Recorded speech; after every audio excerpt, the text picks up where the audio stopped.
수요기도로 함께 모였습니다. 한 주간 주님께서 우리를 인도자가 되시고 의의 길, 평강의 길로 인도해 주시기를 원합니다.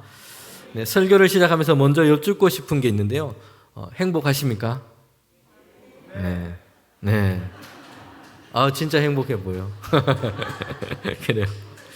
행복하셨나요? 또는 행복하기를 원하시나요? 이게 아니라 지금 행복하십니까? 라는 물음입니다. 지난번 설교에도 한번 말씀을 드렸는데 우리나라는 행복 지수가 상당히 낮은 편입니다. 경제 규모나 삶의 이 생활 수준에 비교한다면 많은 사람들이 행복감을 느끼고 있지 못하다는 것입니다. 이를 단적으로 보여주는 것이 있는데 높은 자살률입니다. 벌써 20년 가까이 우리나라는 전 세계에서 자살률이 가장 높습니다. 모든 연령대에서 다 그렇습니다. 많은 사람들이 삶의 기쁨, 삶의 이유를 잊어버린 채 살아가고 있습니다. 삶 자체를 아주 무겁고 고통스럽게 그렇게 느끼고 있다는 것이에요. 행복하지 못한 채 살아가는 사람들이 많다는 것입니다. 사실 행복하기를 원하지 않는 사람은 아무도 없습니다. 스스로 불행하기를 원하는 사람은 아무도 없을 것입니다. 행복을 원하고 있지만 또한 행복하지는 못한 것입니다. 행복은 사람들의 당면한 최대의 문제라고 할 수 있습니다. 행복을 찾고 있어요. 행복을 추구합니다.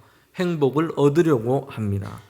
그러나 많은 사람들이 행복을 얻으려고 하면서도 오히려 불행을 불러오는 그 방법을 사용하고 있다는 것입니다. 행복하기를 원해서 선택했지만 자기 파멸을 초래하는 경우들도 많이 있습니다. 얼마 전에 한 연예인이 마약을 투약했다가 체포된 그런 사건이 텔레비전에 많이 보도되었습니다. 상습적인 중독이었습니다. 당시 그는 1000명에 해당되는 그런 사람이 사용할 수 있는 어마어마한 양을 가지고 있었다고 합니다. 즐겁고 기쁨을 얻고 싶어 했을 겁니다. 불안과 초조함, 이런 감정들을 다 지워버리고 싶은 것이죠. 그런데 그는 완전히 잘못된 방법을 선택한 것입니다. 행복과 기쁨을 원했지만 그가 선택한 방법은 불행을 불러오는 것이었습니다. 자기 파멸을 불러오는 것인 겁니다. 어려움을, 불안을 일시적으로 피하기 위한 이런 한순간의 행복감, 이런 것을 만들어주는 것이었습니다. 결국에는 불행함을 그의 삶에 더 근본적으로 가져오게 된 것입니다. 여기에는 어떤 죄성, 이 죄의 기만이 틈타게 되는 것입니다. 행복을 제공해 주는 것처럼 착각하게 만드는 것이요. 결국에는 가장 비참한 파멸로, 자기 파멸로 그렇게 이르게 하는 것입니다. 여러분, 나폴레옹이라고 하는 사람을 우리는 잘 알고 있습니다. 세계의 영웅이었어요. 유럽 역사에서 대단히 넓은 영토를 그렇게 차지했던 그런 왕이었습니다. 그런 남들이 부러워할 만한 것을 다 가졌습니다. 다른 사람들은 상상도 못할 그런 것을 그는 가질 수 있었습니다. 평민 출신이었지만 권세와 소유의 이 최정상에 오르기도 했습니다. 유럽 대륙의 많은 부분이 그의 지배하에 들어가기도 했습니다. 그런데 이런 나폴레옹이 죽기 전에 이런 말을 남겼습니다. 내가 진정으로 행복했던 때는 단 6일밖에 없었다 라는 말을 남긴 것입니다. 이에 반해서 우리가 잘 아는 헬렌 켈러라고 하는 인물이 있는데요. 그는 듣지도 못했고 말하지도 앞을 잘 보지도 못했던 그런 장애를 가지고 있었습니다. 이런 장애를 안고 평생을 살아간 거예요. 듣지 못하고 그리고 앞을 보지 못하는 그런 장애입니다. 그는 일생 동안 이런 장애를 가지고 평생을 살아갔습니다. 그런데 그가 인생의 말년에 그는 이렇게 자신의 삶에 대해서 이야기를 한 것입니다. 내 인생은 기쁘고 행복한 나날들이었다 라고 얘기를 한 것이요. 나폴레옹과 이 헬렌 켈러, 여러분 오늘 우리 사람들이 가지고 있는 그 행복에 대한 조건과 기준으로 두 사람을 나눈다면 여러분 어떨까요? 나폴레옹은 행복해야 하고 헬렌 켈러는 불행해야 합니다. 불행을 말해야 하는 것이 당연한 것처럼 보입니다. 그런데 반대였다는 것이에요. 여러분 이 이야기가 뭘 얘기를 해주고 있습니까? 많은 사람들이 행복의 조건으로 생각하는 것들이 있습니다. 그러나 그것이 실제로는 행복을 주지 못한다는 것을 이야기해주고 있는 것입니다. 여러분 우리나라 청소년들에게 물었어요. 행복을 위해서 가장 필요한 것이 무엇이라고 생각합니까? 어떤 대답이 가장 많았을까요? 네. 가장 많은 대답은 앞에서 예수님이면 좋겠지만 가장 많은 대답은 돈이었습니다. 돈이 40%였습니다. 그리고 그 다음이 건강, 가정, 화목한 가정 이런 순위였습니다. 그런데 나름대로 행복 지수가 높은 나라들에서는 돈이라는 대답이 순위 안에 전혀 들어가지 않았어요. 사실 이처럼 우리는 행복하기를 원하고 행복을 얻기를 원하지만 행복을 주지 못하는 방법, 그런 조건을 선택하고 있다는 것입니다. 행복에 대한 이런 우리의 현실, 이 반대의 역사를 우리는 성경에서 보게 되는데요. 바울은 빌립보 교회 교인들에게 기쁨과 평안에 대해서 거듭해서 이야기를 하고 있습니다. 기뻐해라, 항상 기뻐해라, 평안해라, 염려하지 말아라, 감사해라. 이렇게 말씀을 하고 있는 것이요. 그런데 바울은 이 빌립보서를 어디에서 쓰고 있냐면 로마 옥중에서 쓰고 있는 것이요. 감옥에 갇혀 있는 사람이 오히려 감옥 밖에 있는 사람, 그들에게 기뻐하라고 얘기를 하고 있습니다. 바울은 순교의 시간, 죽음의 시간, 그 시간이 그에게 가까이 있다는 것을 알고 있습니다. 그런 바울이 오히려 평안해라, 감사해라 라고 말하고 있습니다. 이 역설이 어디에서부터 비롯된 것일까요? 바울은 이렇게 얘기합니다. 아주 중요한 단어예요. 빌립보서 전체에서, 바울 서신 전체에서 바울이 가장 중요하게 이야기하고 있는 단어예요. 그리스도 안에서입니다. 주 안에서. 빌립보서 4장 13절 이렇게 말씀하고 있습니다. 내게 능력 주시는 자 안에서 내가 모든 것을 할 수 있느니라. 이런 바울은 주님 안에 있었기 때문이에요. 궁핍하나 풍부하나, 배고프나 배부르나, 갇혀 있으나 자유하나, 바울은 능력 주시는 자 예수 그리스도 안에 있었기 때문입니다. 그래서 기쁨과 평안을 잃지 않은 것입니다. 기쁨과 평안에 대해서 말하고 있는 것이에요. 여러분, 오늘 우리는 마태복음에서 특별히 산상설교 이제 시작하는 본문을 읽었습니다. 예수님께서 하신 설교 말씀입니다. 주님께서 설교를 하신다면 무엇을 먼저 설교하셨을까? 저는 설교자로서 이런 궁금증이 있습니다. 저는 성경 본문을 가지고 순서에 따라서 설교하는 경우들이 많습니다. 그런데 성경 본문에 거기에 있는 주제를 찾아서 설교를 하는 것이죠. 그런데 예수님은 그렇지 않습니다. 성경이라고 하는 설교의 근본적인 이 텍스트를 주님은 들고 있을 필요가 없으신 분이세요. 주님 자신이 로고스이십니다. 요한복음의 표현으로는 말씀이 육신이 되신 분이세요. 여러분, 이런 예수님께서 설교를 하시는데 처음 주제로 삼은 것, 무슨 주제를 가지고 설교를 하셨을까? 설교자는 저로, 그리고 여러분도 궁금해 하실 텐데요. 오늘 본문입니다. 복에 대한 설교를 하고 계시다는 것이요. 예수님은 설교를 여는 그 주제로 복에 대한 말씀을 하고 계십니다. 이것은 행복이 성경의 아주 중요한 주제라는 것을 보여주고 있습니다. 시편 1편 우리가 잘 알고 있는데 이 편 말씀에도 이렇게 시작하고 있습니다. 시편 1편은 시편 전체의 주제라고 할 수 있어요. 그런데 이 1편은 이렇게 시작하고 있습니다. 복 있는 사람은, 행복, 복 있는 삶을 주제로 하고 있다는 것입니다. 성경 전체의 거의 129절에 해당되는 그 구절에서 복에 대해서 말씀을 하고 있습니다. 다시 말씀드리면 복 있게 사는 것, 행복하게 살아가는 것, 이것이 하나님께서 원하시는 것입니다. 우리의 삶을 창조하시고 이끌어 가시는 하나님께서 우리를 향해 원하시는 것이 있습니다. 그것은 복 있는 삶을 살아가는 것이에요. 저와 여러분이 복 있는 삶을 살아가는 것입니다. 행복하게 사는 것이에요. 하나님은 성경 말씀을 통해서 이것을 말씀하시고자 한 것입니다. 예수님께서는 설교하시면서 가장 먼저 이 말씀을 하시는 것이에요. 그렇다면 예수님이 하신 복 있는 삶은 무엇일까요? 주님은 8가지 복에 대해서 말씀하고 있는데요. 오늘 본문을 한번 다시 8가지 복에 대해서 우리 같이 읽어보도록 하겠습니다. 화면을 보면서 우리 8가지 복을 읽어봅시다. 심령이 가난한 자는 복이 있나니 천국이 그들의 것이며, 애통하는 자는 복이 있나니 그들이 위로를 받을 것이며, 온유한 자는 복이 있나니 그들이 땅을 기업으로 받을 것이며, 의에 줄이고 목마른 자는 복이 있나니 그들이 배부를 것이며, 긍휼히 여기는 자는 복이 있나니 그들이 긍휼히 여김을 받을 것이며, 마음이 청결한 자는 복이 있나니 그들이 하나님을 볼 것이며 화평케 하는 자는 복이 있나니 그들이 하나님의 아들이라 일컬음을 받을 것이며 의를 위하여 박해를 받는 자는 복이 있나니 천국이 그들의 것임이라. 아멘. 8가지는 말씀했어요. 그런데 이 말씀을 읽으면서 우리에게는 이런 의문이 들어요. 아니, 저렇게 해서 행복하겠어? 정말 행복할 수 있는 걸까?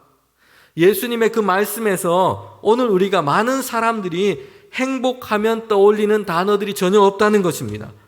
딱 하나 찾을 수 있는 것이 있다면 땅을 기업으로 받을 것이다 라는 정도입니다.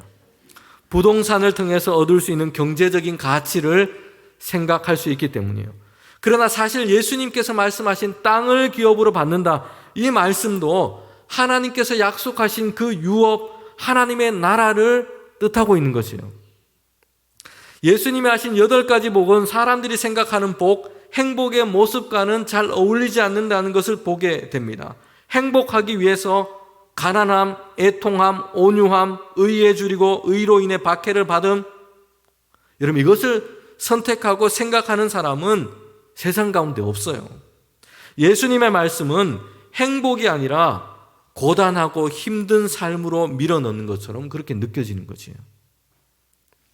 여러분, 예수님께서는 지금 이 산상설교를 어디에서 누구에게 지금 하고 계신지를 우리는 살펴볼 필요가 있습니다. 마태복음 5장 1절 말씀입니다. 함께 읽도록 하겠습니다. 예수께서 무리를 보시고 산에 올라가 앉으시니 제자들이 나온지라. 한번 생각해 보십시오. 산상설교를 하시기 전에 예수님께서 행하신 일이 4장 끝부분에 나와 있습니다. 주님께서 행하신 일들은 기적이었어요. 갈릴리 지방을 두루 다니면서 병든 사람을 고쳤습니다. 약한 사람을 고치셨어요. 이 소문이 막 퍼져나가기 시작한 겁니다. 그래서 모든 앓는 자들, 병든 자들, 고통당하는 자들, 귀신 들린 자들, 간질이 걸린 자들, 중풍병자까지 해서 예수님께 막 다 사람들이 몰려 데리고 온 것입니다. 갈릴리 지방뿐만 아니라 데가볼리와 예루살렘으로부터까지 왔습니다. 요단강 건너편에서부터도 사람들이 예수님께 지금 막 몰려온 것이에요. 이렇게 많은 사람들이 예수님을 찾아왔고 예수님께 왔습니다. 병을 고치기 위해서였어요. 기적을 경험하기 위해서였습니다. 그들이 예수님께 원하고 기대하는 복이 있습니다. 건강하면, 병을 고치면, 이제 이렇게 이런 기적이 내게 일어나기만 하면 나는 행복하게 될 것이다, 이렇게 기대하고 예수님께 찾아온 것입니다. 그런데 예수님께서 이들을 벗어나서 산 위로 올라가신 거지요. 산 위에 오르신 것은 이 주님의 이 모습은 분명한 의도성을 가지고 계신 것입니다. 여러분, 예수님께서도 오병이어를 기적을 일으키신 일이 그 뒤에, 우리 마태복음 뒤에 기록되어 있는데요. 그때도 이와 같은 일을 행하셨어요. 보리떡 5개와 물고기 2마리로 장정만 5,000명이 되는 사람을 먹이셨어요. 당시에는 하루 3끼 먹기 힘들었던 그런 시대였습니다. 많은 사람들이 하루 끼니를 걱정해야 했던 그런 시대였어요. 그들이 예수님께서 행하신 그 기적을 보았습니다. 그들에게는 희망이 열린 것이요. 예수님을 왕으로 삼는다면 빈곤의 문제, 배고픔의 문제 해결될 것이다. 우리는 행복해질 것이다 라고 생각한 것입니다. 그래서 사람들이 예수님을 막 쫓아오기 시작했습니다. 수많은 사람들이 무리를 지어서 예수님을 따랐고 주님을 왕으로 삼고자 한 것이에요. 여러분, 그때 주님께서 다급하게 제자들을 재촉하시는 것이에요. 배를 타고 갈릴리 호수 건너편으로 가도록 하신 것입니다. 그리고 예수님께서 다급하게 그 사람들, 그 무리를 피해서 산 위에 올라가셔서 한적한 곳에서 기도를 하신 것입니다. 마태복음 14장 22절부터 23절에 보면 이렇게 말씀하고 있어요. 그때 상황, 예수님께서 어떻게 행하셨는지를 말씀하고 있습니다. 예수께서 즉시 제자들을 재촉하사 자기가 무리를 보내는 동안에 배를 타고 앞서 건너편으로 가게 하시고 무리를 보내신 후에 기도하러 따로 산에 올라가시니라. 저물매 거기 혼자 계시더니. 지금 예수님께서 제자들을 막 재촉하시는 것이요. 그리고 주님께서는 예수님께 몰려온 그 무리 사람들을 돌려보내기 바쁘신 것입니다. 그리고 예수님도 산 위에 무리를 보내신 후에 산 위에 올라가신 거지. 몰려온 사람들을 되돌려 보내신 것입니다. 이 사람들의 무리와 제자들을 지금 분리시키고 계신 것이요. 배를 타고 갈릴리 호수 건너편으로 가라. 제자들을 그렇게 급하게 막 재촉하시는 것입니다. 그리고 예수님도 몰려온 그 사람들의 무리를 떠나서 산 위에 올라가신 것이에요. 여러분, 산상설교를 시작하면서 이와 비교할 만합니다. 병을 고치는 그 기적을 행하시자 수많은 사람들이 예수님께 몰려온 것이에요. 유대와 이스라엘 땅 전역에서 몰려왔습니다. 이런 상황에서 예수님께서 지금 어떻게 하시냐면요, 그들과 분리하여서 무리를 떠나서 제자들을 데리고 산 위에 올라가신 것이요. 그리고 그 제자들에게 산상설교를 하고 계신 것입니다. 성도 여러분, 그러기에 산상설교는 대중적인 설교나 강연이 아니에요. 아직 예수님을 알지 못하는 사람, 기적과 이적을 보기 위해 몰려온 사람, 그들에게 하시는 그런 설교 말씀이 아니라는 것이요, 제자들을 향한 설교였습니다. 그들은 배와 그물을 버려두고 예수님을 따랐던 사람입니다. 예수님의 부르심에 전인격적으로 응답하고 예수님을 따른 사람들이에요. 그들은 빵과 떡을 더 많이 얻기 위해서, 놀라운 기적과 이적을 보기 위해서 몰려온 사람들이 아니었어요. 나를 따라와라 라는 그 예수님의 부르심에 응답했고, 이제 예수님과 함께 하기로 작정한 사람들이에요. 그 제자들에게 예수님께서 산상설교를 하고 계신 겁니다. 여러분, 그러기에 산상설교는 모든 사람들이 지켜야 하는, 모든 사람들이 따를 수 있는 도덕이나 윤리에 대한 강연으로 읽어서는 안 된다는 것이에요. 그렇게 할 수 없다는 것입니다. 예수님의 산상설교는 예수님을 따른다는 것이 무엇인가, 주님과 함께 한다는 것이 무엇인가, 이것을 설명해 주는 말씀인 것이에요. 다시 말씀드리면 산상설교는 제자도에 관한 예수님의 말씀인 것입니다. 여러분, 이제는 우리는 이 산상설교에 대한 이런 이해 아래서 예수님께서 말씀하신 그 8복, 8가지 복을 다시 생각해 봐야 합니다. 그러니 예수님은 8가지 복에 관한 말씀을 이 땅에 우리가 어떻게 하면 더 많은 복을 받고 살 수 있을까? 어떻게 더 행복하게 살 수 있을까? 이 비법을 지금 말씀하고 있는 거 아니라는 것입니다. 예수님은 예수님과 함께 살아가는 것이 무엇인가? 성도로서 예수님의 사람으로 제자로 이 땅을 살아가는 것이 무엇인가에 대해서 말씀하고 계신 겁니다. 산 아래 무리들과 사람들과 구분되는 것입니다. 산 아래서는 기적을 쫓아 몰려온 사람들은 건강이 행복의 조건입니다. 돈과 재물, 이 넉넉함이 행복의 조건이에요. 무병장수, 걱정 없이 먹고 입는 것, 이것이 행복이냐 불행이냐를 가르는 조건이 되고 있습니다. 거기에서 삶의 행복과 불행을 지금 찾고 있는 거죠.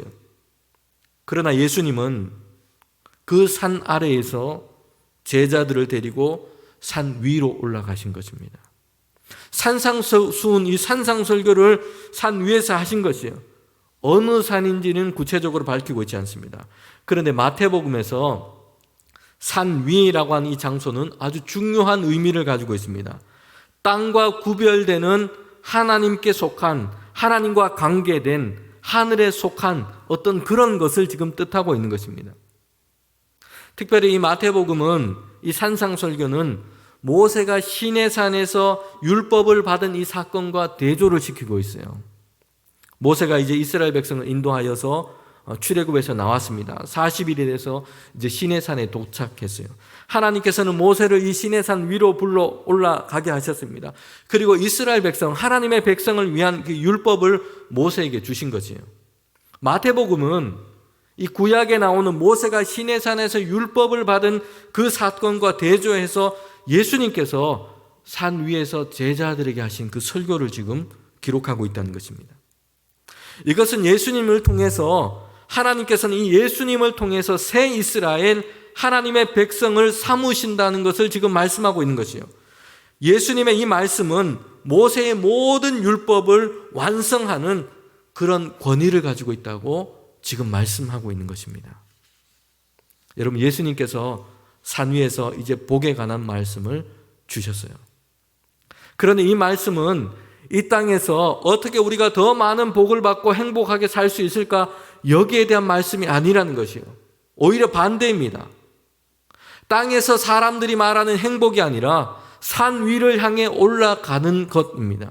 수많은 사람들이 자신이 원하는 행복의 조건, 복의 조건을 채우려고 몰려왔습니다.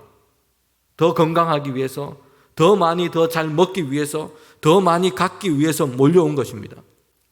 그런데 예수님은 그 무리를 벗어나서 산 위로 올라가라는 것이에요. 예수님과 함께하는 삶을 살라는 것입니다. 그렇게 하면 어떻게 됩니까? 예수님께서 지금 팔복으로 지금 얘기하고 계신 내용이 그것입니다. 땅에 사람들이 원하는 부요함을 얻지 못할 수도 있어요. 그의 마음과 곳간이 가난하게 될 수도 있습니다. 다른 사람들과 세상의 이 고통을 보면서 더 많이 아파하고 애통하게 될 것입니다. 자기의 유익을 위해 약삭빠르게 자기 주장을 내세우고 분노하지 않고 온주하게 될 것입니다. 세상의 불의함과 악인들의 모습에 분노하고 하나님의 의가 이루어지기를 간절하게 원할 것입니다. 재난과 어려운 가운데 있는 사람들을 보며 안타까워하면서 긍휼히 여기게 될 것입니다. 폭력과 힘으로 하기보다는 화평과 평화를 이루기 위해서 애를 쓸 것입니다. 정의를 이루기 위해서 어려움과 박해당하게 되기도 할 것입니다. 산 아래 있는 사람들과는 전혀 다른 행복, 복이 있다는 것은 지금 얘기하고 있는 것이에요. 그렇게 사는 것은 산 아래 사는 사람들에게는 미련한 것이고 손해가 되는 짓이라고 생각합니다. 그렇게 해서는 고생만 하지 아무것도 남지 않을 것이라고 말해요. 그러나 이것이 예수님을 따르고 예수님과 함께 살아가는 것이라고 주님께서 말씀하고 있는 것입니다. 산 위에 올라선 것입니다. 그리고 주님이 말씀하세요. 그렇게 사는 것이 예수님께 속한 사람, 제자의 삶이고 하늘에 속한 진짜 복 있는 삶이라고 말씀하고 있는 것입니다. 여러분 신명기 33장 29절에는 이렇게 말씀합니다. 이스라엘이여 너는 행복자로다. 여호와의 구원을 너같이 얻은 백성이 누구냐? 그는 너를 돕는 방패시오 너의 영광의 칼이시로다. 내 대적이 내게 복종하리니 내가 그들의 높은 곳을 밟으리로다. 모세가 지금 가나안 땅에 앞둔 이스라엘 백성에게 한 마지막 말입니다. 너는 행복한 사람이다. 왜 행복한 사람이냐? 하나님의 구원을 너같이 받은 백성이 누구냐? 여기에 행복이 있다고 말씀하고 있습니다. 하나님께서 우리에게 복을 주셨습니다. 그리스도 안에서 값없이 주신 그 구원의 은혜에 복음을 알도록 우리에게 복을 주신 것입니다. 이미 우리는 복 있는 사람인 것입니다. 여러분 제가 오늘 예배 시작하면서 시편 65편 4절 말씀을 읽었습니다. 이 말씀이 이렇습니다. 주께서 택하시고 가까이 오게 하사 주의 뜰에 살게 하신 사람은 복이 있나이다. 하나님께서 택하시고 주님의 가까이 오게 하신 사람, 그 사람은 이미 복 있는 사람이에요.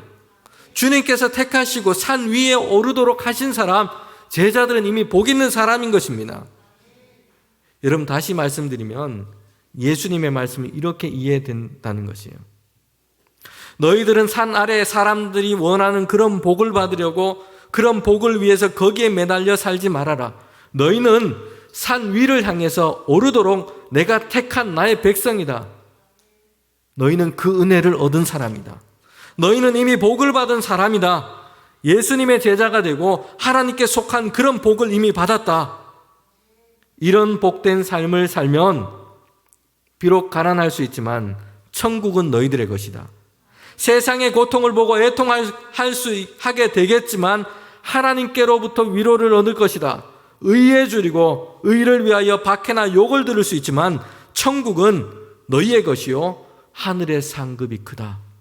이렇게 지금 말씀하고 있는 것입니다.